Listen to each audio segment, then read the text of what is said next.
up, you guys? This is Warframe Plays, and today we are digging through Devstream 96 for some juicy Plains of Eidolon tidbits that have been hashtag confirmed. Alrighty, so a good chunk of the Devstream was dedicated to the work history of Plains of Eidolon, so we got to take a look at the development process from the ground up. But of course no one really cares about that, we just want the sexy polished bits, right? So let's jump in.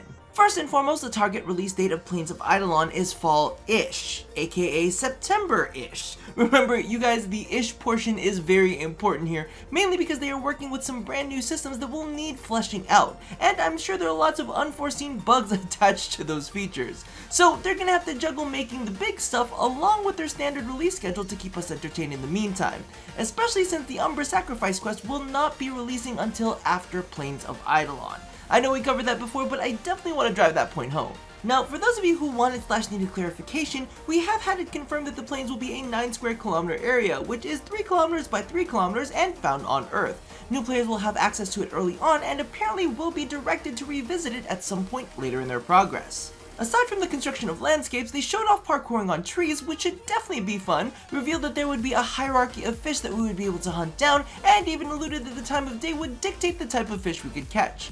On that same page, they did mention the fact that the timing of the day and night cycle are still to be determined, however it will be universal across all players just like Earth's, and that the amount of time it takes to hunt down and kill an Eidolon may play a part in the final time span. Now, speaking of combat on the plains, they showed off a new Grineer troop. This Grineer ghoul will apparently be hidden and jump out at you and shit. More on the lore of this to come. In addition, one of the things that I got a bit excited for is that they mentioned taking down Grineer camps will cause escalation, but apparently the escalation will be tailored to your approach. If you're using an Archwing, they will call out anti-air troops to try and force you out of that style of combat.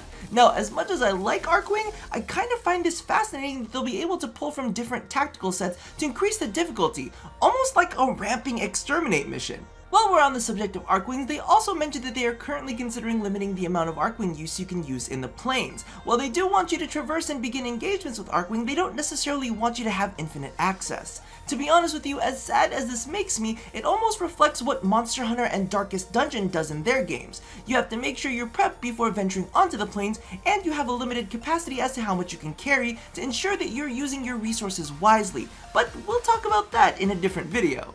So let's wrap this all up by bringing it home to Cetus. First off, one of the big reveals is that Cetus will actually have its own type of faction system, whereby completing quests or favors will improve your standing with them, which I'm assuming will open up more parts at Hawk's Anvil and other items in the market.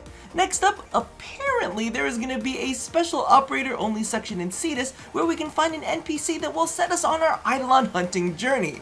Continuing on, they have confirmed that the pet guy will have a Feral Kavat customization available for us, and I'm hoping that we'll get a lot more to go with that.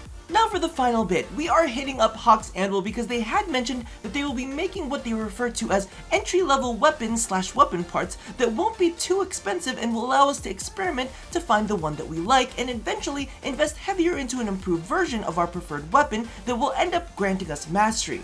And remember, only the strike, aka the tip of the weapon, will grant mastery. They also mentioned that dual weapons would also be craftable. And while we're on the subject of melee weapons, they previewed a new polearm stance that they have been working on. However, on the other end of the spectrum, they noted that their progress on the fans category is still a ways away. Since it's totally a new weapon type, it is going to take a little bit more time to develop. And that about does it for Devstream 96. Let me know how you are feeling about the Plains of Eidolon so far. Are you excited about the Cetus faction? Aside from the Kavat skins and rugs, what else would you like to see in the market? And an Eidolon hunter guru? Are you as hyped about that as I am? Regardless, let me know how you feel in the comments below about what's been hashtag confirmed. So thank you all for watching this installment. If you haven't already caught it, be sure to check out a new series I'm playing around with, the most interesting Warframe ever, as well as the TennoCon 2017 vlog if you missed it.